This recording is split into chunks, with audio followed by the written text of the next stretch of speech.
So today, we're definitely ready to get this ball rolling. So welcome to the stream, everybody.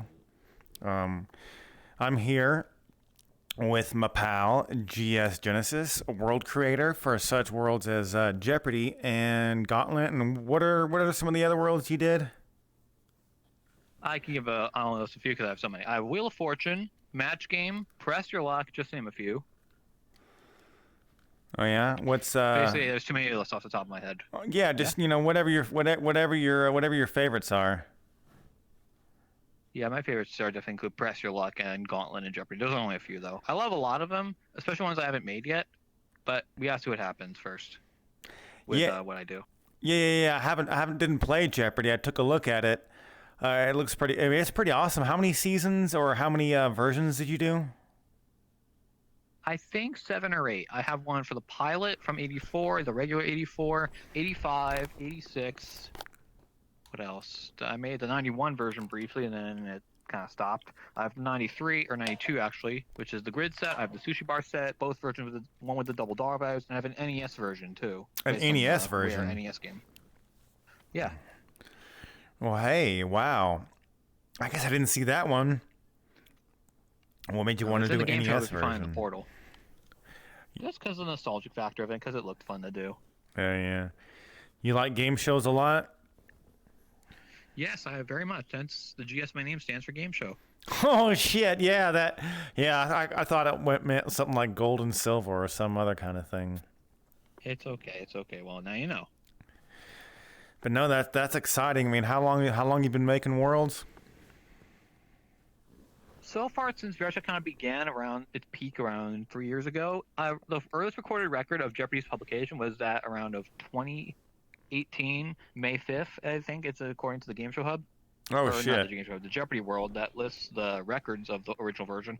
It was based on a set made in Sketchup, which is public, of course, and over time I modified it to be more show accurate.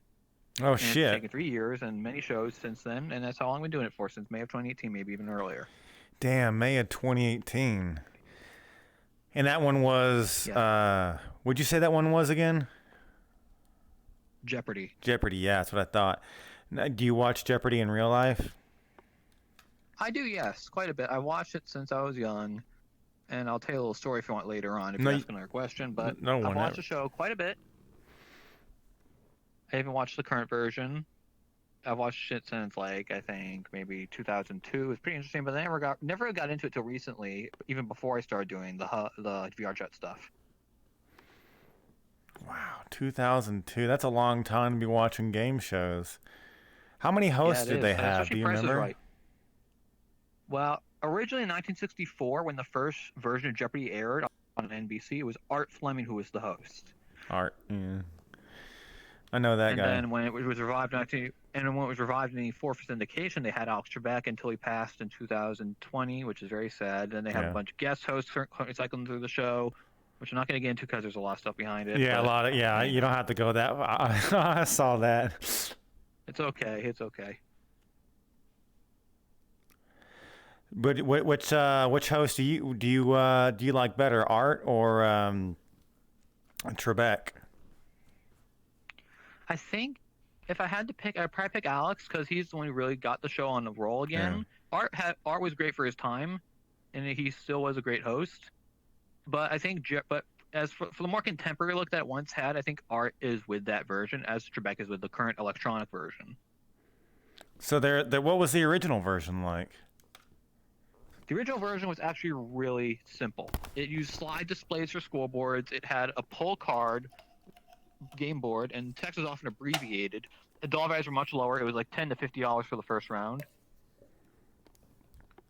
and the clues were much harder. Much harder. No technology at all. Yeah, Oh yeah, because it was one of like them was deep like, lore. yeah, pretty much. And also I remember on one of the recordings on YouTube of the very first episode from March 30th, 1964, Yeah. had one clue about who are three characters of Gone with the Wind, and they only mentioned the names, and it was hard to get. That was a weird sound my I throat know, just right? made. It's okay. I Gone heard with it, the but it's Wind. okay.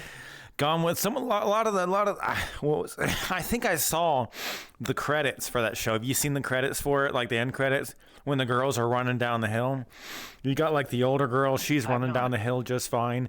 They got I've not seen Gauntlet Wind actually. I've heard of it, oh but I haven't seen the oh movie. man, but yeah, when those girls run down the hill in the end credits, the littlest the itty bitty girl, she's like, I'm like, dude, it looks like she's about to bust ass on the ground.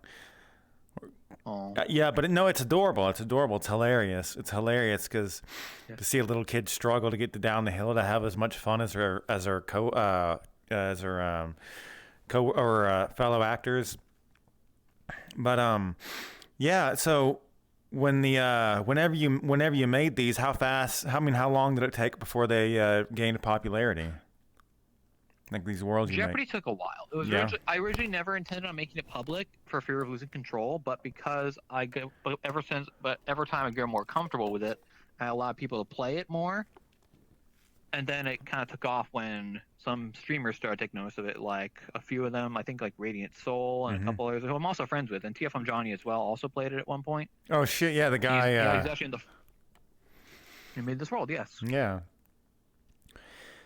I need to get that prefab for sure because I'm working on my world. I'm working on my first world.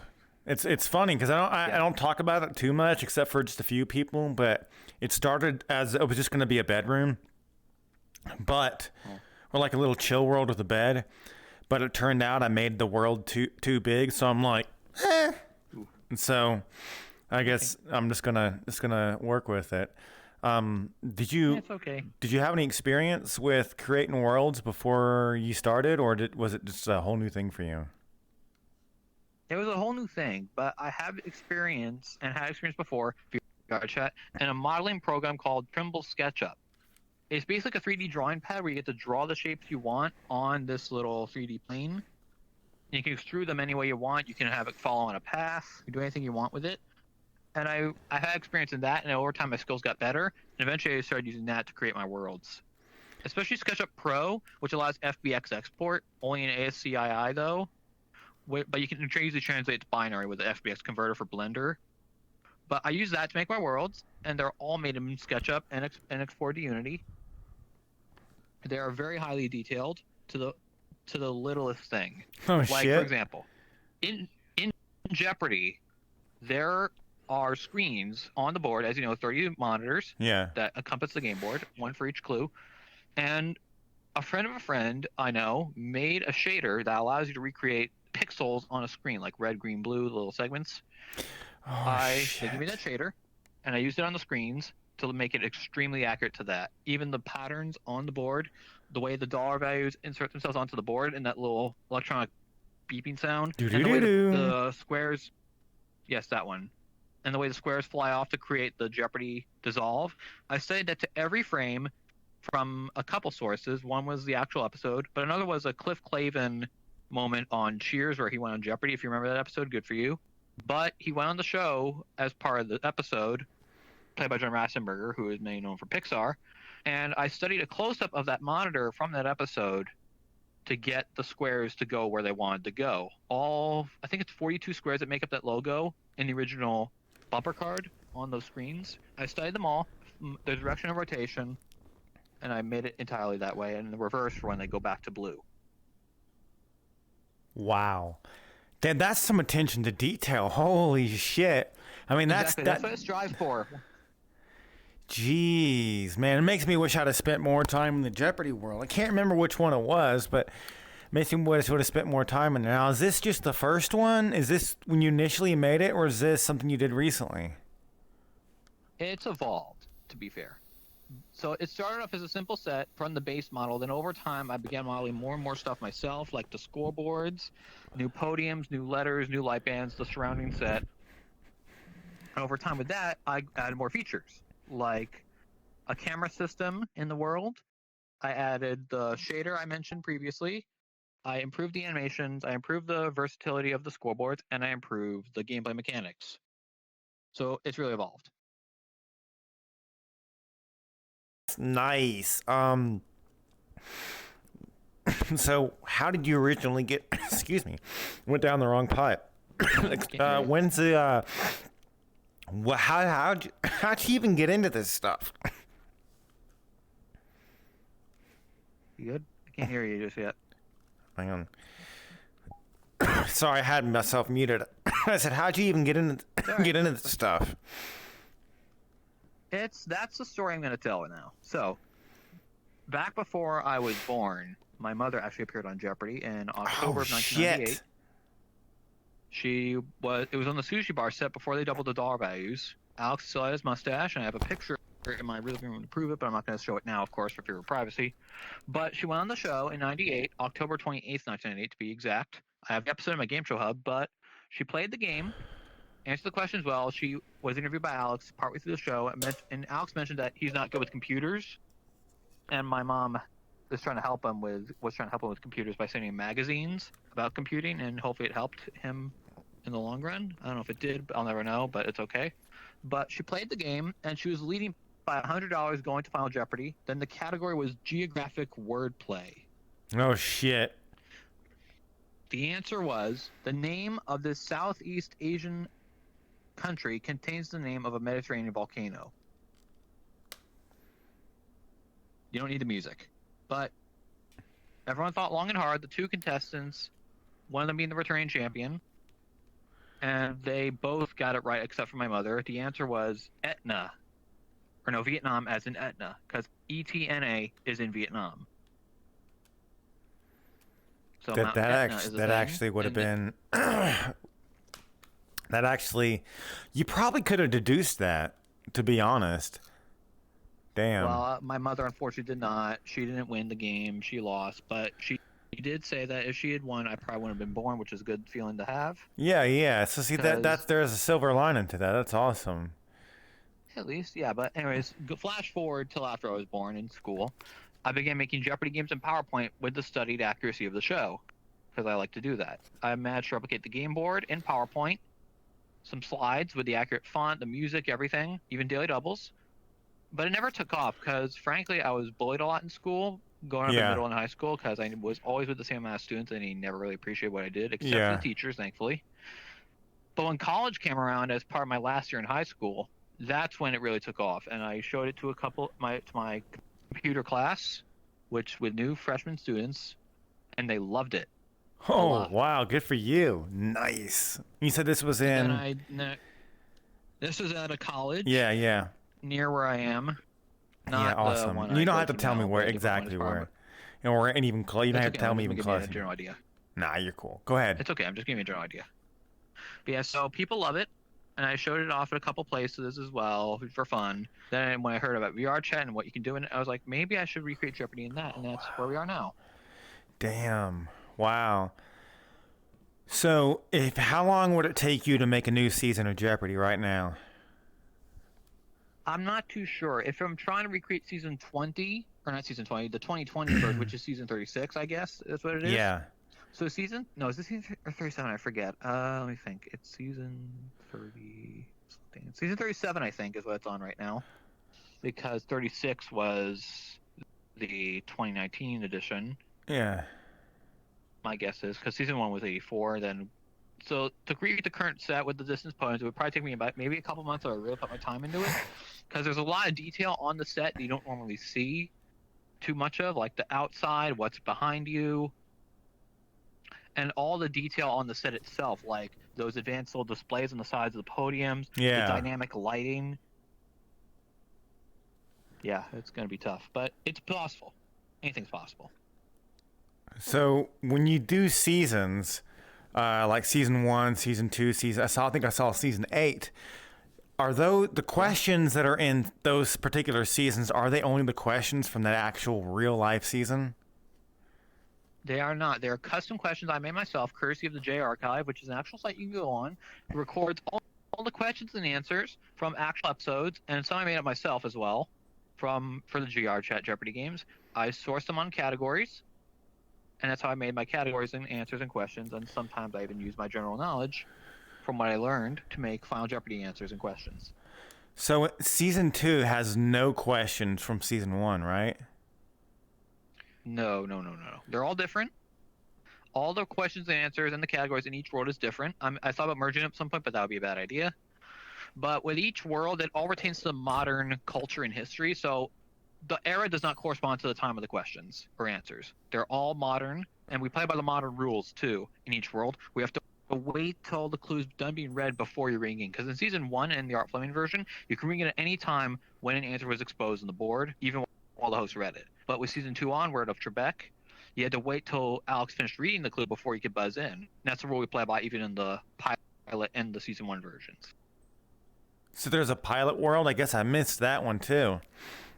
Yeah, originally in 1984, when they were testing new equipment for Jeopardy, the set that looks close to the season 1 set, you can find the pilot online easily, especially since it came out on Netflix, and that's the version I have on my Gameshow Hub. I was one of the first ones to do it. It looked a lot more technologically advanced than the poll card version of the 83 pilot, which was more akin to Art Fleming style. Trebek also has that one too. But the set was more warm colored. It still had the blue backdrop, but it had a red carpeting. It had a yellow, orange, and red band instead of the off-white, blue, and red that we see on season 1. And the doll values were halved compared to the syndicated version. It was 50 to 250 for the first round. But the pilot was really interesting test because the original pilot tape that's been seen on the internet for so many years until Netflix had this very washed out color quality, very low saturation, and an overall muffled audio, so it was hard to tell what was what and what detail to put in. But when Netflix released the season 1 premiere, which is actually the 84 pilot on Netflix with Jeopardy as part of their season premieres list, they actually had the master tape. So I was able to study that tape, get all the details off. Wow, they found the master tape? That is, that's really good. That's awesome. Yeah, it's pretty much in HD. You can see that exact version in my Gameshow Hub as well. That is. It's online now too. It's on YouTube. It's on Dailymotion. It's anywhere. But low quality versions were found before Netflix, and they weren't really too good until Netflix found the master tape, or essentially Sony found a master tape, and they put it on Netflix for a bit. Some people got it as well. We're recording their screens, of course. But yeah, so that's how it's done. That is something else to be able to find those master tapes. Yeah, because I know a lot of people usually don't have access to those master tapes unless they digitize them pretty well. Like Fremantle is doing a lot with other shows like Feud, or Hugh, however you say it. That's how you do it. That show. Hugh. Which is an old show in '79, hosted by Tom Kennedy. Not Tom Kennedy as in SpongeBob, but Tom Kennedy, an old game show host. He passed away last year too. But that show was digitized recently because 2 people associated with game shows, Wink Martindale and John Ricky Jr., managed to be consultants for Jay Walpert, who created that show. And maybe we'll get Hitman soon on that show. We'll see. Yeah. But when you do stuff like that, it's really cool to see how game shows kind of evolve over time with the technology, the rules, and the money at stake. Yeah, right? Yeah. I guess, so what would be like one of the bigger examples of that, you think? I think the overall evolution between, like, let's say we have a show like I'm not going to choke this time. The old Art Fleming Jeopardy, for example. Take your time. So we have a show like the old Art Fleming Jeopardy. $10 to $50 for the first round. You can win up to like a max of, you can win up to like, I think the first winner took home $345 in one day. Then we go forward to, let's say, I think Tic-Tac-Doe in '78. You can win much more. Sale of Century was like $100,000 at max in one day, or over maybe more when Tim Holloran became a champ. But then we have Michael Larson on Press Your Luck, who won $110,237 in one day by memorizing the power of the big board. Damn. Yeah, because back in the day there were just patterns on that board. There were 5 patterns of 18 squares that lit up individually. He memorized them all, knew where they're going to land, and that's where he won all his money. Then we have shows like Who Wants to Be a Millionaire, which gives the term big bucks a whole new meaning, as Peter Tremarco once said. And that one really is an ultimate example of how much you can win on a game show and how much it's changed. Especially with the new Press Your Luck, hosted by Elizabeth Banks, you can win up to $1 million on that show too, if you're lucky enough. Damn, Elizabeth Banks. Wow, she's a game show host now. I never would have expected that. Yeah, she was most of her trained Wild Style in the Lego Movie series and a couple other projects as well, and she directed Charlie's Angels, the new one. But before that, Charles Angels when she began hosting Press Your Luck in the same facility, Television City Studios, where it was originally taped in E3 Oh, wow. for CBS. And this one's now on ABC for their Summer Fun and Games lineup. It still runs every Wednesday night, I think, for a while anyway. And that show is a lot more advanced technology-wise. Right. Slight rule changes, Yeah. but a lot more visually appealing and nostalgic with its look. It has the old light bulb style look on the board, but just LCD panel style. Very versatile gameplay, or very versatile look, fun gameplay, and the bonus round, of course, at the end allows you can win up to $1 million. No one's done it yet, but hopefully we'll find out soon. Wow, that's cool. Yeah, it's crazy. Did you ever see the Charlie's Angels with Lucy Liu, Cameron Diaz, and Drew Barrymore? I've heard of it, It's a especially good with one. the video game reviews, but I've not seen it. So it sounds kind of like a tangent, but the character Drew Barrymore played in that movie, she at the time, I believe, she was married to Tom Green, so Tom Green was in the movie. And at one point in time, Tom Green tried to show his impression of the emotion angry to Alex Trebek. Oh. And Alex Trebek was a really good sport about it. Aw. Tom Green was like made an angry face. He'd point in his teeth and go, "Arr! Arr!" And then and then Alex's response to that, because he says, "Well, if I can tell you one thing, is that you are not inhibited." That's great. Yeah, I think that's the older Alex, right? More with that post mustache. Man, that was ages ago, like literally ages. Yeah. I think that was that might even be from pre 9/11. So, yeah. So, but yeah. Anyways, it will likely be around the era of post mustache back when he's older, has whiter hair, and a lot more calmer in his attitude, less excited. Yeah, I'll send it to you. It's fun. Formal. It's really fun. Yeah, it's okay. It's okay. But it's cool. I mean, like, so you made some worlds that are based on your own game show, right? Yes, the original creations like Impersonator Detectives and Gauntlet. The Gauntlet is based on Gary's Mod Death Run, Oh, yeah. which is a classic game. You just have to run through an obstacle course without getting caught, or getting killed rather, and the deaths have to activate traps at the right time to make sure they can catch the runners, and the rest have to get to the end and kill the deaths. But VR Chat eventually got its own version of Death Run, and then I decided to play off that idea to make a game show based on Death Run, and out comes the Gauntlet.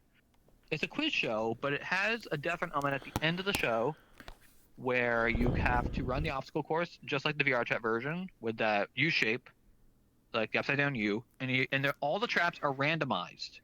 So no matter what game you play, how many times you play it, you'll likely get different traps depending on what number you get. There's like a Monty Python foot, a giant foot, the Monty Python one that comes out and crushes you, a new car crashing into the wall, Oh, yeah. Squidward flying through a screen and exploding, yeah, Pac-Man that can eat you, or a 5 at Freddy's trap where Freddy jump scares you after it goes dark. Oh, shit. That's cool. That's really cool. Yeah, so I based it on that, and the gameplay is pretty intuitive. It also has an automatic camera system where cameras automatically switch depending on what happens during the game. Oh, it does what? That's crazy. So when a player rings in, it'll activate a camera view depending on what happens. So the camera's automatic. You have to hit the start show button, and the camera plays its intro animation. Then you'll press another button. The camera also updates. So depending on what happens and what buttons pressed during the game, or a trigger is activated from a certain zone in the world, the camera changes. So it's like you don't have to worry about a camera console. Was that a prefab, or was that something you had to create yourself? No, I made it myself. How long did that take? About a couple days, I think. Damn. To figure it out, or was it like a eureka moment, or was it something that you're like, okay, I got to do this, this, and this? It was kind of both. I figured it out, but it was like a dedicated thing. So it's something I made myself. Something also adaptive consoles for TV controls are also in Second Chance and Press Your Luck, where you have another person operating a console, and you have buttons appear that you only get the buttons you need when you need them. And how that one works is you have a person controlling the game, another person controlling the TV, and the players can see the TV view if they're in the audience. And it's very accurate to each show. Wow. Well, that's pretty rad, because, I mean, just me, I mean, I'm figuring out most of the stuff from scratch. Like I mentioned earlier how I made the map too big, and then Yeah. then I'm like, well, shit. I've tried to put in some stairs. I'm like, well, this just isn't practical. And I'm like, why don't I put it behind the kitchen? So I ended up putting a wall and putting the stairs behind the kitchen. And then I don't know. Yeah. I think this might just be because I played a shitload of The Sims 2 and The Sims 3. I don't usually upgrade until like I won't get 4 until they're done with all the expansions and all the mods that come out. But anyway, so I'm finding out that I can actually make a practical change look good. I mean, how does your work process work? Do you just sit down and just start creating, or how do you really get into, how do you start a new project? Well, it depends on what show I recreate. If it's an original show, I just start brainstorming and just do what I think I envision. But if it's a real show like Price is Right or Tic-Tac-Toe, I look for references like photos, videos, screen caps, anything I can get my hands on online. And I study each one very, very, very delicately to recreate everything. So for example, in Tic-Tac-Toe and the new Press Your Luck, I looked at the light bulbs and see there were two pieces. There was the outer shell and there was the inner lighting part. I recreated that in Tic-Tac-Toe especially. So there are two different pieces. You have the outer glass and you have the inner part that lights up. And you can see that in Tic-Tac-Toe when it comes out. And I also make everything to scale according to that little human figure in SketchUp. So I study that as well. Study the scale. I study detail, curve, line, basically anything I can see.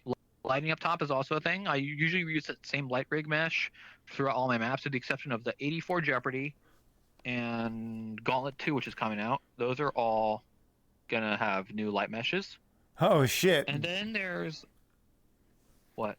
No, I'm saying Gauntlet 2 because I played Gauntlet 2. That's exciting. I'm excited to see it updated. Yeah, for those who don't know, Gauntlet 2 is going to be a sequel, and it's going to be much more fun. There's going to be new traps, new methods of winning. There's going to be fewer players, which means it's easier to get a roundup. And there's also new elements to figure out, like the obstacles in the corners. So in the corners of the maze, or the obstacle course, there are now obstacles, which are things you can trigger at a certain extent, and when you activate them, only the players can decide their fate. So there's like 3 doors, Let's Make a Deal style, for example. In the same style as Let's Make a Deal, like the same design, and they open up when you get close. And whenever a player presses the button that Trapmaster does, that button corresponds to what door is the safe door. The other 2 kill you.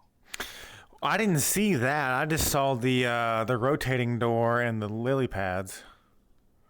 Yeah, I recently added the Let's Make a Deal doors, but the spinning door rotates constantly. When you start the run, it will start rotating, and it doesn't start until you hit that green button. But if you hit the trap button, it will spin backwards much faster. See, I didn't know that. And the lily pads, but yeah, go ahead. Okay. Yeah, I didn't know. That's my fault for not paying attention.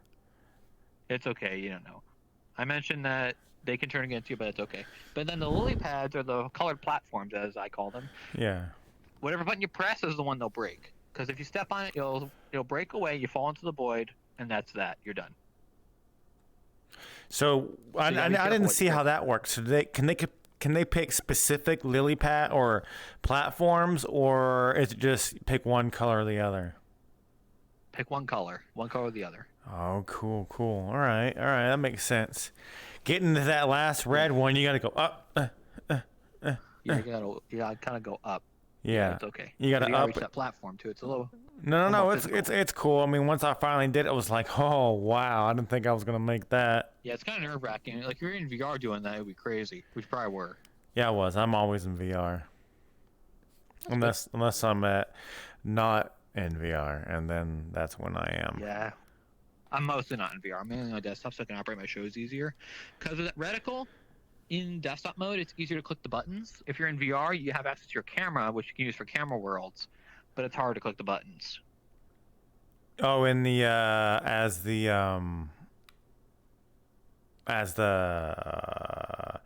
whoever's not, I don't know what do you call the person who's not running was not running the traps.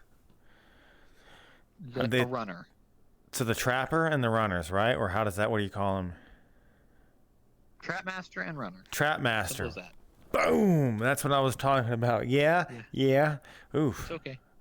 No. You're cool. You're cool. So yeah, go. You're talking about the traps and then the corners for the Price is Right. Yeah. You mean Gauntlet 2, but yeah. So Yeah. Don't they have So Gauntlet Price is 2 Right in the corners or sort of thing? The doors. let's make a deal. Yeah. Let's make a deal. Yeah. That dude. That Yeah, reminds the number of doors. Oh, remember that from Little Nicky? He's like, yeah, it's let's make a deal, Happy. I'm like, sorry. Happy Gilmore. Okay. That's a good show. You were saying? Oh, Happy Gilmore was actually Price is Right on that one. Yeah, that's right. It's the Price is Right, Happy. And Bob Barker making. Bob Barker, yes. Yeah. And I love this the sequel that they did to it where they fought in the hospital and both died of Ebola. Oh God, I didn't know that thing. That's sad. They didn't actually die. It was a joke. They played it. I know, but even then. But yeah, you were saying? Yeah, so when it comes to game show stuff like that, it's really interesting because also one thing I want to mention is also the inspiration it's having on others, especially since I didn't tell him about this, but I actually met Mark Summers once. Oh, Mark Summers! Oh no way! You met Mark Summers? Oh, dude. Hang on. Scratch yourself. Scratch yourself. Yeah. Go. Now you're making me itch. You're making me itch now. No, that's okay. But yeah, so Mark Summers was doing a live tour of Double Dare across the country. Yeah. When he came to my state once, we drove out, and eventually he said, we've been invited by my hometown, the theater, to return later in the month, or later in the year, which is December 2019. So I got a VIP pass. We went to it's called the Chevalier Theater. And I wore a custom shirt because we love to do that, and my sister actually has a business. Oh yeah. That makes custom t-shirts. We have a heat press and everything. But what we did actually, we made custom shirts that said our zip code loves Double Dare. So this number, heart, Double Dare logo. That's how it was. But of course, I'm not going to mention the zip code. But that's okay. But when I met Mark Summers, there were a lot of people. It's okay. I'm just saying in general. But yeah, I'm just speaking on my own behalf. But anyways, where was I? Oh yeah. So there was a lot of people who wanted to meet Mark Summers as well because it was the first time Double Dare would come to their hometown. It wasn't the first time it came to the state. It was around the end of the revival hosted by Liza Koshy, and Mark was traveling around the tour around the country with the original stage coordinator Robin Russo, who helped him on the '80s version. And I met Mark, and he was very happy to see me. He loved the shirt that I wore, and on the back it had custom parody lyrics of Jingle Bells. Because the town that it was in was where Jingle Bells was written, believe it or not. What? Jingle Bells? And Mark, yeah, that Christmas song. But yeah, so Mark asked me what my favorite game show was, and he said it didn't have to be Double Dare, but I said Jeopardy because of the work I did. I didn't mention the VR chat stuff I did because of just security reasons, but I'm sure he got the idea.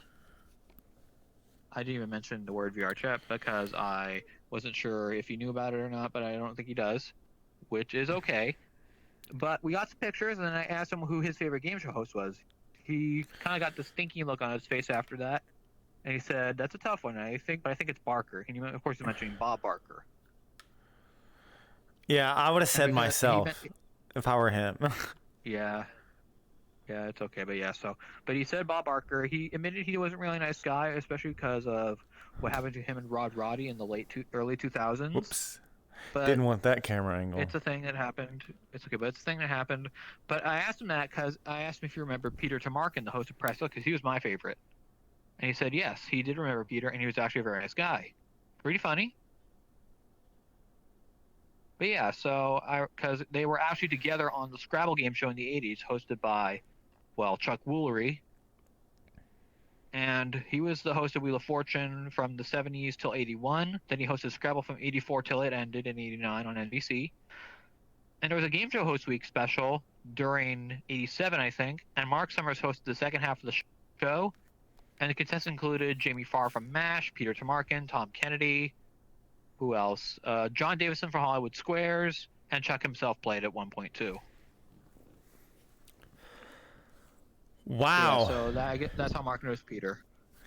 You have very, very extensive knowledge of of the lore, man. You know, like the fucking deep lore. Holy shit. Basically, yes, if you want to say that. That is something impressive. Yeah. Need some chairs. That's wild, man. That's do you have like the Jeopardy board games and stuff? I do, yes. I use them sometimes to help with the questions and answers and categories.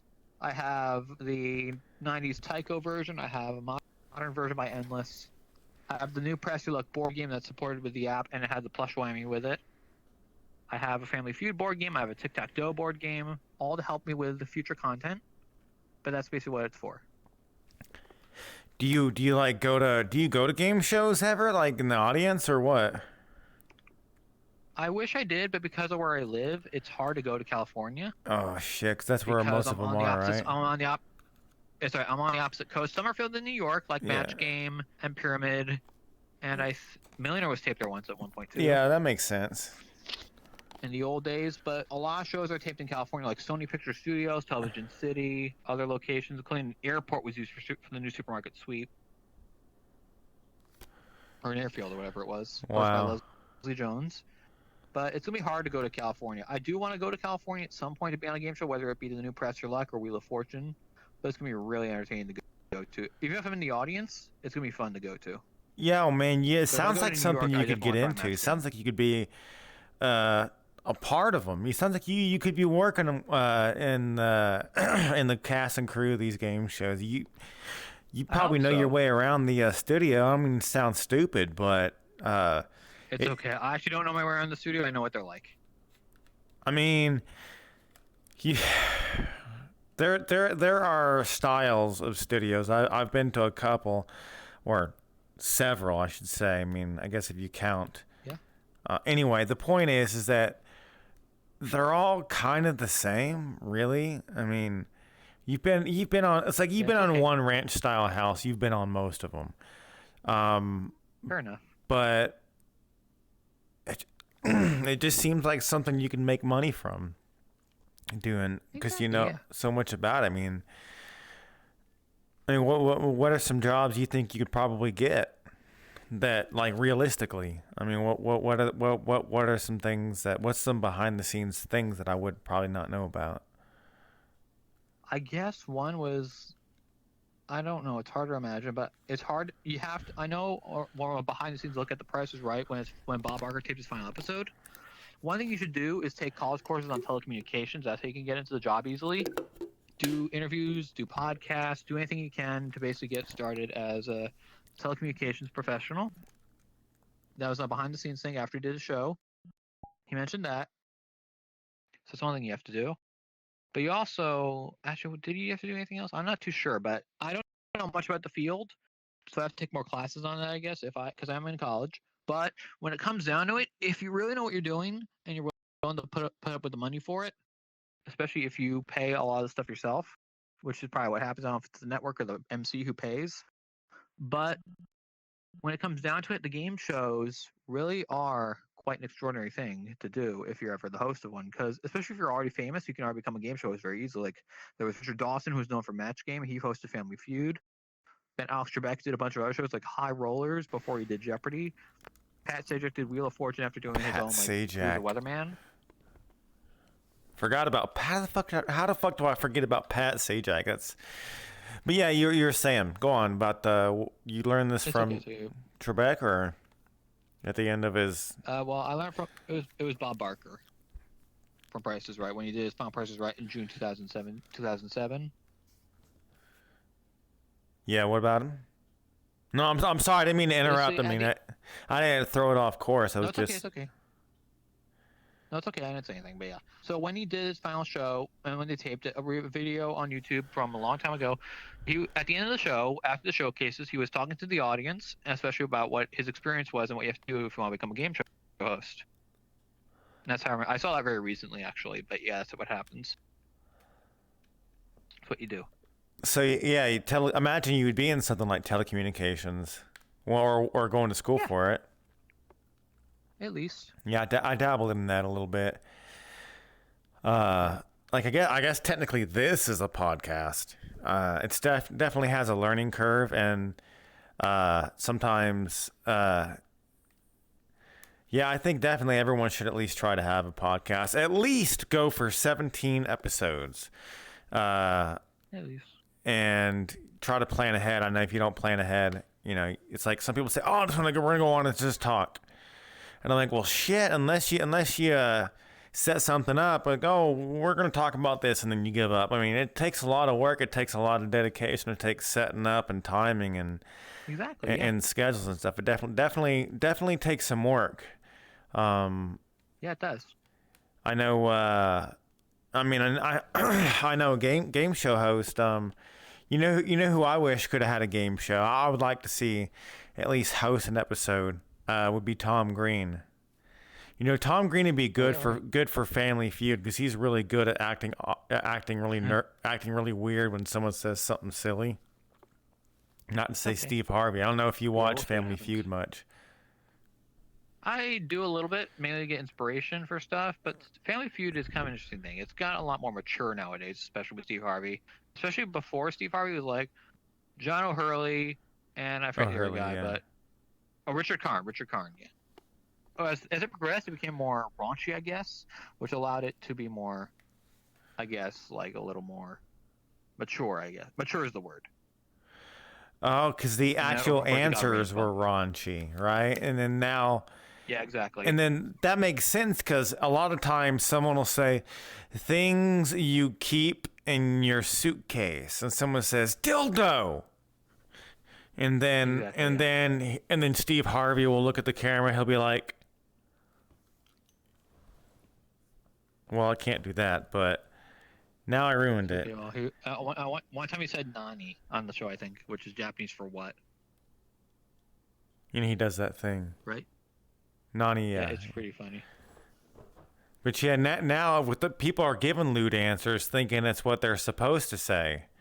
And now it's like, no, it's like toilet paper. I'm like, yeah, but excuse me. But especially that demographic originally on a match game because there were a lot of answers and innuendos that were kind of suggested that, like in the early days, like Mary never wears a blank from the pilot. Then people put in like bra, and that was the thing. And as a result, it really took off, and it lasted for I think 6 years on CBS, and went to syndication for 3 years. But yeah, it was pretty fun. It's pretty wild. Who's your favorite Jeopardy guest? Like master. Jeopardy guest or master, whatever you call him. I'd say the guest host, the MC. For a guest host, I probably have to say Ken Jennings because he knows the turf well. Yeah. And he knows what it's like because he's been on the show. He was a player, and then he became a host after the first guest host after Alex passed. And he knows what it's like. He has experience with the show, so it makes sense. But LeVar Burton, also a great choice. People want him the most. So I'm not going to be... LeVar Burton's going to be great if he hosts the show, but unfortunately it wasn't good for him in terms of ratings, I heard. But I think this was probably set up that way. But we'll find out. But what happens... Or no, hang on, what I was going to say. Oh, yeah. But Ken Jennings would be a great choice if LeVar doesn't get it. But I don't think he's going to get it because of something that happened recently. But yeah, we'll I heard a little bit about that. I'm not too involved in the game show world. I don't know. I couldn't even tell you what times they come on. If I pass by a TV, it's usually the news or like on some house building show. I mean, how many house building shows do you need? It's like Carol and Kim's Double Flipped, where they'll make a house look better. And then if it's not good enough, they'll do a total tear down and a rebuild. And I'm just like, what the fuck? And then you got Inuit Insides. It's to where they give native Inuits in Alaska have to go around and they flip like domiciles because there's not like. So in like the city, there's houses, but these people flip like mostly just domiciles, not actual homes or like the double wides and stuff.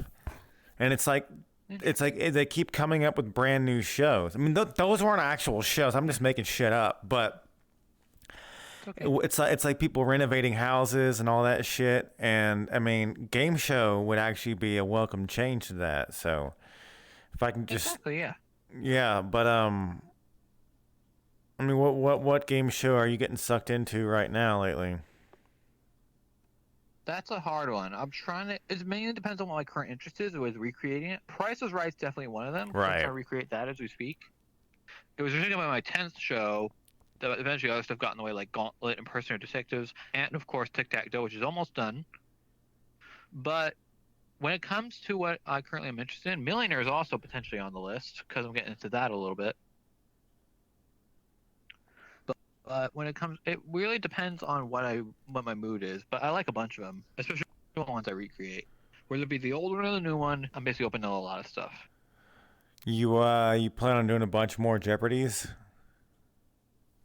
That is depends on what I am trying to recreate, especially with the whether it's the what's it called, the CES set or the aquatic set or that 2002 set. I got to find out what I can do with it, especially with we're going to bring everything over from the old Uni project to the new one, make sure it works okay, make sure everything's accurate. But yeah, it's hard to do and maybe fast at times, but it takes a lot of human effort to put something like that in. So do you build in Unity or do you start in Blender? I start in SketchUp as I mentioned previously, and I export it to Unity. Yeah. That's right. That's right.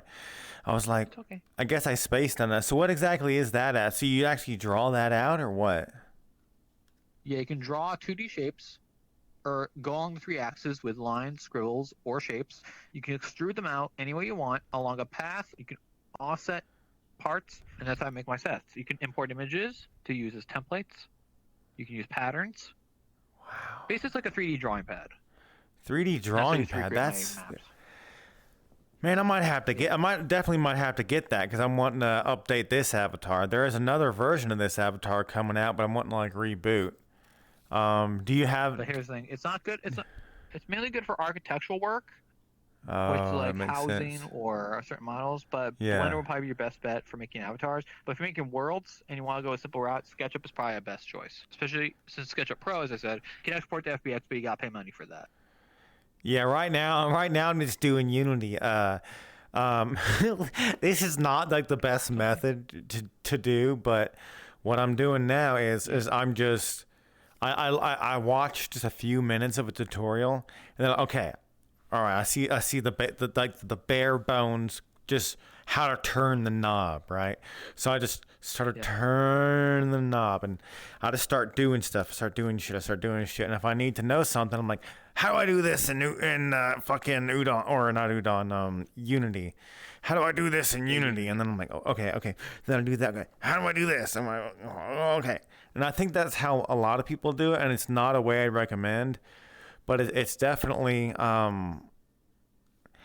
I think it's easier. I mean, that's how I got it. I have a jacked up mouse, so I can't like really use I can't really use Blender right now, but I'm doing Unity, and I think that it's kind of like and the way it's somewhat comparable to a really advanced version of with a lot of extra steps of the Sims 3 or the Sims in general. Yeah. It just takes a lot Yeah. longer to get what you want, and then you kind of learn little tricks and side steps, and it reminds me a lot of learning new things in Adobe Yeah. Premiere, which is one of my most favorite programs. I mean, I don't know. Probably should know more about editing and shit. And I know, but as much as like you do, the passion that you have is incredible. I mean, there's no. I mean, I wish there was some avenue for you to make some kind of, get some kind of revenue for doing this because it doesn't seem like there's a lot of people that have the same amount of knowledge of history of game shows. I mean, you could work at a Yeah. game show museum or something. I'm thinking I think they're actually opening one up in New York.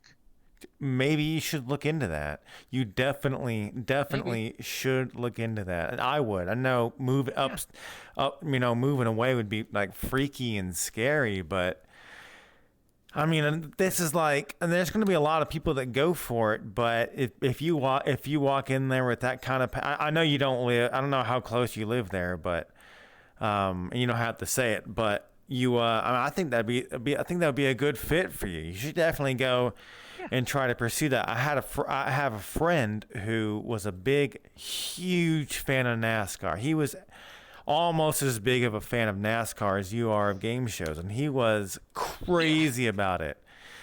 And there's all this shit he'd have to go through, and so he tried to get in at ground floor. He wanted to be a janitor. So just let me be a janitor. Just let me be a janitor here. And I guess either because they thought he was obsessed, or that he was grossly overqualified to be a janitor, so they didn't give him a job. But that your passion is just pretty incredible. I don't know if it's genetic for you or what. I guess another question to ask you about is, so what's the story about your avatar? The avatar is based on actual game show personas. Mainly, it's a Nachi base because I initially wanted to blend in with my friends, so I made it a Nachi base, or got a Nachi base because from some friends of a friend's. I gave it more streamlined look. This is the newest avatar, by the way, the newest version. I gave it more realistic hair, did a suit, got shoes. As you can see, I'm actually taller than this because I'm actually sitting down. But I based it on real hosts. Like, this is the suit that Peter Tamarkin wore when the Michael Larson incident happened. I also found Alex Trebek from his first episode of Jeopardy, Bob Barker from his first episode of Price, Gene Raper from his first episode of Match Game, Pat Sajak when he first appeared, and I have a Bob Barker one when his hair turned gray, complete with gray hair. Oh no! So you do make game show avatars. I only modified them just for the need of just representing who I am. But yeah, that's what it is. Well, that's pretty cool because I haven't built any avatars yet. Okay. No, I know. Yeah, it's all cool. That's really. It's just I'm still. That's just wild. I mean, does the rest of your family share your passion with game shows? That's tough. I'm not too sure, but again, aside from my being on Jeopardy, there wasn't really much of a passion for it other than just watching them. But I really invest myself in it because it's a favorite pastime of mine. What is your do you ever watch game shows with your mom? Yeah, often on Buzzer or GSN nowadays, but we used to watch them a bit back in the day. Oh yeah, not as much so anymore, huh? Well, because I'm working on for real ones here. Oh yeah, well yeah, you're busy making your own. Exactly. Yeah. Exactly. What does your family think of your work? They love it. They love it very much. Do they ever They're really participate happy with in what it? I'm doing. They don't because they don't have PCs. They have Macs. They don't have VR or necessary components to run it. But they love to watch what I do when I post videos or appear in other people's videos, and they love to see what I do. Yeah, I had you. We were on the stream for that whole Gauntlet session. I don't know if you knew that. That's good. Yeah, that was really fun. I think I knew it at one point, but I may have forgotten. Yeah. Yeah, I don't think I mean, I can't believe I missed the Athens. I mean, God. And then the first Catholic president. I mean, come on. JFK. I mean, that was one of the big sells for him. That's pretty incredible. I mean, if my little brother or my little brother or one of my family members made that shit, I'd be like, holy come! I'm like, yeah, check this out. This is this. I mean, I'd have a hard time not living vicariously through my family's capabilities. I mean, it's really good. I mean, like, you should be proud that, yeah, I assume your family's proud to have someone as smart as you in their lineage, you know? Exactly, yeah. That's pretty awesome. Yeah. Just creativity running the family. Do you share a lot of traits with your mother and father? Well, I know my mom scrapbooks, so that's kind of a yes, but also kind of a no because no one else really has it. Nobody else So you depend scraps on me to do their graphic design. Oh They didn't wow. depend on me to do their graphic design for like Yeah. online or computers. 'Cause I'm very proficient in that. Oh, do you like doing that for them, or is it kind of a Yeah, bummer? I Like, do. oh shit. Well, that's good. That's good that you like doing that for them. That you Yeah, don't because it feel means I get to like, do what I do best. yeah, they don't. Yeah. So, you do a lot. You said you do web design. Graphic design. I took college classes on it. I know a bit about it, especially with typography, logo design, even an old video by Saul Bass about the AT&T upgrade back in the 60s was important to learn. Even that was a thing in college when they mentioned that. But it's a classic thing to learn, especially if you're, especially in that poster I made. I learned a bit about graphic design for that with color design, other stuff like that. But yeah, yeah. Wild, wild, man. It's crazy. Yeah, that's pretty awesome. You do it when you were in school. Did you like doodle a lot in class? I did. Yes, I doodled in class a lot. I made art, like you just on pen and paper. That's simple as that. But I did great drawings. What did your classmates think of your drawings? Well, they didn't really talk to me. Again, they were bullies, so they didn't care. But the teachers loved them, at least. That's cool. That's cool. You know, a lot of Yeah. high school, and middle school. Well, especially middle school, because that's when the kids are starting to. That's when kids are starting to realize it's like, hey, yo, I can bring a bunch of people together and make friends, and everyone will be connected to me. And that's when they start to realize like hierarchies and shit like that. Uh, and you might and sometimes you might get lucky, and people will be too busy to mess with each other, but other times people get bullied. So I mean, Hmm. it's really cool that your teachers were apparently supportive. Did you have a lot of supportive teachers in school? Yes. Yes, I did a lot. That's really awesome. I even helped make some content for them, like little videos. I appeared in talent shows, and they loved it. But yeah, it was great. That's awesome. That's awesome. I didn't really. Yeah. There are a few. To be fair, there were a few really good teachers for me, but for the most part, Oh, a lot of times it was definitely a group effort, to put it mildly. Um, yeah. but I mean, it's cool though that you had teachers that really fostered your your talents. Your family was Yeah. pretty supportive with you growing up with your abilities, huh? Uh-huh. Yeah. Because I mean, it seems like they're impressed enough for you to get the web design done. I worked in that a little bit. Exactly. I Yeah. couldn't or graphic design done. I did a few graphic Yeah. designs. I got a good friend I got a good friend that's very good. That's extremely good at it. And you said you had someone that did heat press. Yeah, I've Yeah. got a friend that does With like shirt design. Yeah. does something somewhat comparable. They Yeah. and it's cool. It's cool though. I mean, it seems like you've been creative for a long time now. When did you discover that you had that creative sparkles or whatever? The career spark kind of came around the time I did Jeopardy PowerPoints and show it to college. That's when it kind of started because it led me here to showcase my work, have people enjoy it, and people. But the only thing I want out of this is for people to enjoy what I create. I just want them to have fun. I'm not here to make a profit.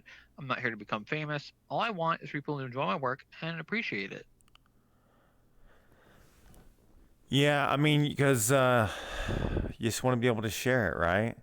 You work real hard, Exactly. and, Yeah. and you get to share the excitement, and you get to see what people do. You like lurk in that hidden room. Do you get real excited when you Yeah. when you see people who are having fun in your worlds? Yeah. Very much. Yeah, but I don't know what that feeling's like. I guess I'll have to release one, but that's pretty. I mean, Yeah. like, At some point. I mean, when I saw the Gauntlet, I don't know how much programming or how much effort goes in there. Because I know just to Yeah. do a little bit. Well, I guess I can like extrapolate or whatever. I don't know if that's the proper word, but because like with just putting like a bedroom and putting furniture in the bedroom and putting furniture outside, and then making sure everything's lined up and hooked in place. It's like, oh, you're gonna snap into place, and you snap into place despite the fact that everything should be snapping to the grid but doesn't. I mean, I don't know if Yeah. eventually you'll learn to work these kinks out. Um, Yeah. I mean, do you feel like that you could probably be better than you are now? Maybe. Depends on what I'm given to work with. Like if it's Udon, it's gonna be hard, but I can figure my way out. If it's Sneaky 2, I already know my tricks and trades, so it's Right. easy to do that. Sketchup is easy to do. Unity's a breeze. Just the only thing I can't do is Blender right now when it comes to world making. It's very hard to learn. It's not impossible, but it's just hard because you have to make shapes based on simple solids like cubes and spheres and stuff like that. You can't really. It's kind of hard to learn, but that's why I use SketchUp. I'm sorry. I thought I was. Oh God! I thought I was Sorry. muted there for a second. Jesus Christ! You're okay. It's not, man. How long did it take you to learn a new program that's related to your field? Not long. At most, maybe a couple days, or maybe at least a couple days, or at most a couple weeks. But I already have what I need to use. Like I already have the needs and wants. I have SketchUp, which is my world creation tool. I have Unity, which is the as I used to put everything together. I have Audacity. I have PowerPoint. I have everything I need. Even if I want to make promos, I have Premiere Pro. Dude, yeah, dude, I love Premiere Pro. That's my jam right there. And I'm still learning on that shit. There's shit that I'm learning. I'm like, fuck. That makes it so much easier. Usually when I figure something new out, it's a fuck. That makes it so much easier. Because I've been editing videos since for just about as long as I've been able to write an essay. So forever. Pretty much. And I haven't always had the best or any editing software. So it was all about timing and lining up like it's like basically guerrilla filmmaking. That's kind of my approach to everything. I take a guerrilla tactics. I just go in, get dirty and muddy, and just figure it the fuck out. Kind of, or subsistence. And another one would be a subsistence approach.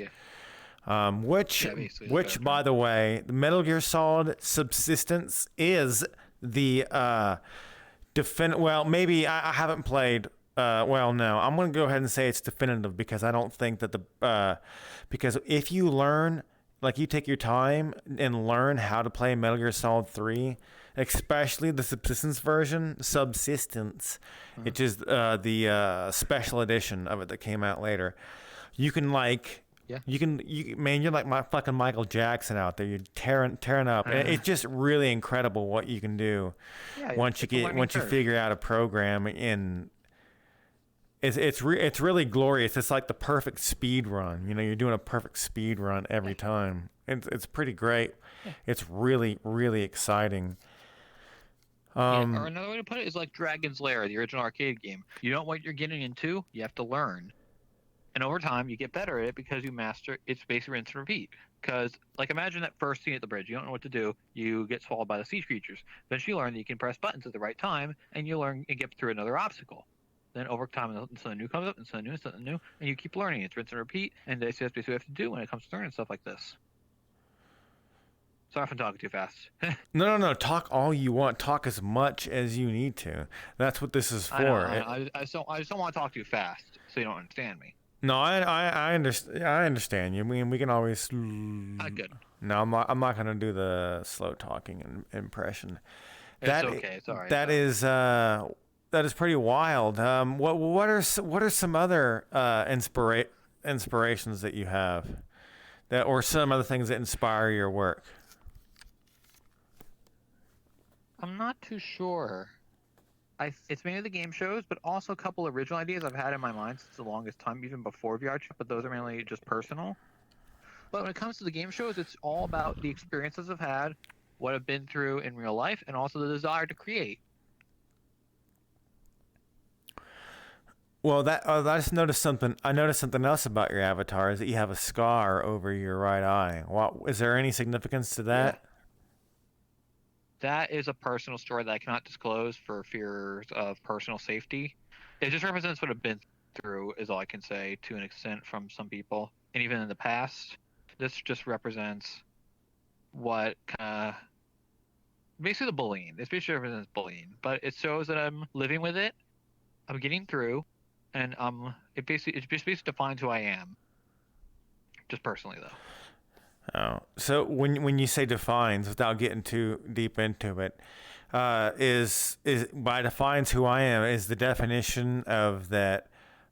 This is something that's behind me, or that this is something that'll be a part of me forever.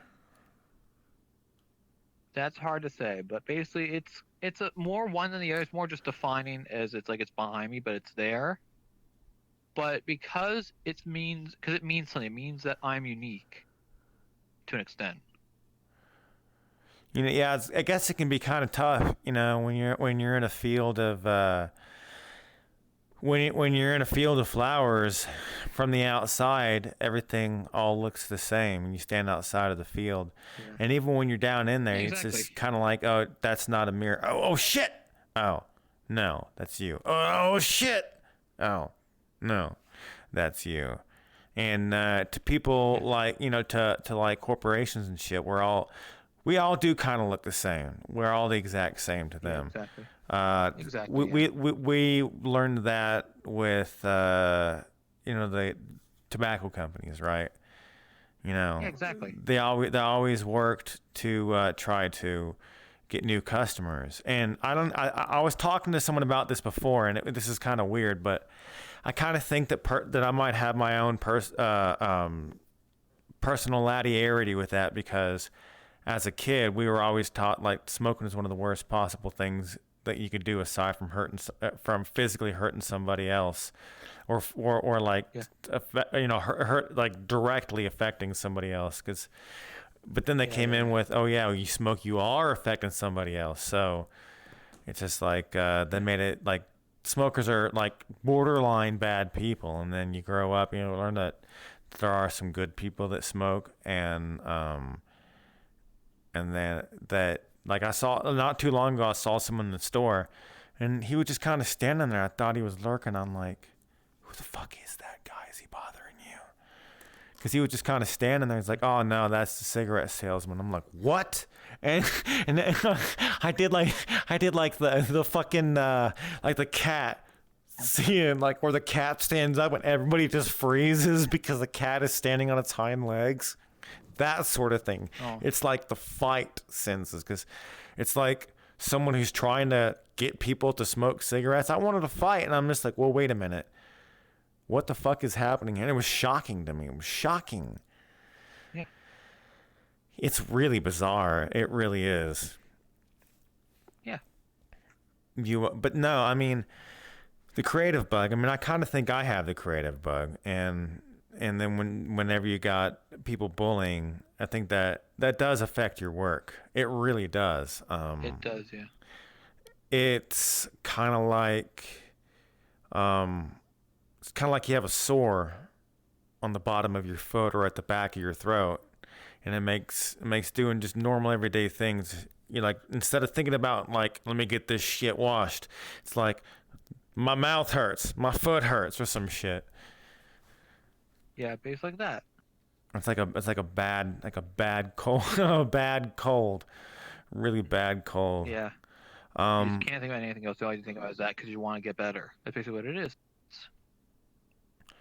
Yeah, and I think that there are some things like with bullying and stuff. And I'm going to try to make this more of a comfort stream, but it's, and I don't want to be told, we got to talk about this. No, some of it is just kids being fucking shitheels, and people still kind of do it today, and you got to blow it off, and you just give them equal shit back. Yeah. But it's not always that, and it is tough, and it is something that you just got to find. Sometimes you just got to find help. And luckily for me, for someone like me, I had some bomb-ass teachers. And you get kind of numb to it. So it's like, I don't know if you experience this, but sometimes insults, you don't really detect them. And people kind of look at you weird, like, what the fuck is wrong? That's how I get. Someone will say something insulting to me, and I'll just continue talking like it doesn't affect me. I don't know if you've ever. Yeah, I don't know. Yeah. And sometimes, yeah. Yeah, but it's definitely it's rough, and definitely there are avenues for people who are getting bullied to get help. There are dozens and dozens and dozens. Yeah. But so is there any other part of your avatar that is special or unique that's not game show related? No, actually, no. No, no. Have you made an Alex Trebek avatar? I've been wanting to I ask you did that for based a on his while. suit. On his suit? Based on his suit, yes, but not with his mustache. Oh, dude, you should definitely make like a photorealistic Alex Trebek avatar. That'd be hard, but I'll see if I can use one of the services to do it. But I'll see. Dude, that would be so awesome. So people go to the Jeopardy world and they can play as Alex Trebek. That would be fucking. That'll be fucking hilarious. What did you think of the SNL Alex Trebek Sean Connery sketches? It was fun. Celebrity Jeopardy was pretty funny because I watched it quite a bit, Celebrity especially Jeopardy, yeah. because it's really funny. But we kind of stopped watching after both Sean and Alex passed because they both passed kind of simultaneously, Yeah. which is sad. But I think that's why I'm not doing them as much anymore, especially with the other kind of Jeopardy skits. But it was very funny to watch, especially with Burt Reynolds' impersonator, Norm Macdonald. Oh, Norm Macdonald's amazing, incredible. Yeah. You should. Would you ever consider doing a Celebrity Jeopardy world? That would be awesome. I did at one point. It was a challenge to see what I could do in like a day, but it was never public. It was really old. Like I would play on that shit like a caveman if you did Celebrity Jeopardy. Yeah, it was mainly just a parody map, but yeah. But that's it was based on the SNL skit, so it wasn't much to do. that's pretty fun. That's really awesome, dude. That's pretty great. You do you have any so what are some other maps that you have planned, like that you want to release soon? Let me think. So Tic-Tac-Toe's already been announced. Price is Right's been announced. Some stuff's been canceled, unfortunately, like the Star Wars Theater Experience. Oh no. I didn't really think about doing that because it was going to be too hard and too costly, and it's not really my thing. But the good news is I'm working on a new map with the person who made Never Have Air Automated. We are making Who Wants to Be a Millionaire VR. Wait a minute. You're gonna work with Twisty 10,000? That's correct. So I'm doing the modeling. He's doing the rigging. Twisty 10,000. He was one of the interviews we have. What the shit? Yeah. Holy fuck. Wow. Yeah. Tell me about this. Tell me about this project. I'm dying to hear about this. So ever since we met, we've been in touch about what we want to do with his system of automated questions and my level of detail. So we decided on Millionaire. Other candidates were Deal or No Deal and other stuff. But we decided on Millionaire. And how it's going to work, I'm going to model the set and make it as much as I can. Then he's going to put it into Unity and do his magic with rigging it up. And I don't know who's going to do the voices. I don't know if it's going to be me or Twisty who's going to do the voices, but we're going to have a lot of fun stuff in it. There's going to be harder questions as we go on. The music cues are going to be there. It's going to be based on the 2020 Jimmy Kimmel version because that's the one I'm trying to go for. It's a lot more sleek and stylish. We're going to make it quest compatible if we can. We're going to make it very versatile and have this like weird host figure as well, just in the other seat. Another thing I also thought about mentioning too is the option to have a stand-in host as a player to give the answers, but we'll see what we can do with that in case you want it to be automated or not automated. I might raise that with him though. We'll see. What the fuck? So yeah. Dude, no, hey, that's not. No, dude, fuck. Dude, that is something fucking impressive. Holy cow, that is amazing. Both you and Twisty 10,000, Jesus Christ, that's gonna be a bomb ass world. I tell you what, or my punk champs are working so well. No, that is amazing. That is incredible. That is spectacular. Wow, that is fucking. You heard it here, folks. Wow, that is. So how'd you meet him again? Was I there when that happened? Before that, I joined on a friend. They were testing a new world by Twisty. I just happened to meet him. I was like, "Hey, how are you?" And he's like, "I'm good." And I see this is your world. And he said yes. And I was like, "I'm a world creator too." Wow. And I make game shows. And he was like, "Really?" And he was like, "I should take a look at some point." And we did. I showed him the Gauntlet. I showed him the Gameshow Hub. And eventually he said, "I really was hoping to do Jeopardy at some point." And I was like, "You're in luck. I did Jeopardy." He took a look at that. He loved it. And we kept in touch. I subbed to his Patreon on the business tier. I got my own poster in his world, both Never Have Error and Yes and No, maybe even future ones. So I'm helping him out. And then we kept in touch some more, and we're doing Millionaire now. That's basically the story. That is fucking cool as shit, dude. Holy hell. Yeah. that is something most impressive. That is wow. Yeah. Wow. Damn. Uh-huh. So like what would you say to somebody who's wanting to do what you do? Well, all I can say right now is just be yourself, be compassionate about what you do, and overall, just be yourself. Well, I think I said that right, but just Yeah. do what you want to do, get it done, and get it done well, and really drive your passion behind it. Because if that's what you want to do, then do it. Make sure you do it well, make sure you do it right, and if you depending on what you go for, do it the way you want to do it. Because you can do anything if you do it right. That's what I did. Because, and over time, your skills will get better, and you'll adapt more to what you need to do, and things will improve over time. Like for example, that Jeopardy world. The Jeopardy world I made was really a long time in the making. It was at first set with the original design. Over time, it came to version 2, 2.5, then 3, then 4, all the way up to 18 now. Over time, it became more accurate, and over time, it got better. So just do what you got to do it right, and just be yourself to do it. Because anything is possible when you do it that way. Oh, wow. Yeah, that's good advice. Yeah. Well, hey, thanks for coming out. I really had Thank you fun. for having me. Oh yeah, no, great man. It was awesome. It was really great. I mean, I learned a lot, and I hope anybody else that's interested about making worlds like me, or anyone who has as much passion about making worlds, like you can check it out. All right. Yeah, absolutely. It was a blast. It was an absolute blast. Same here.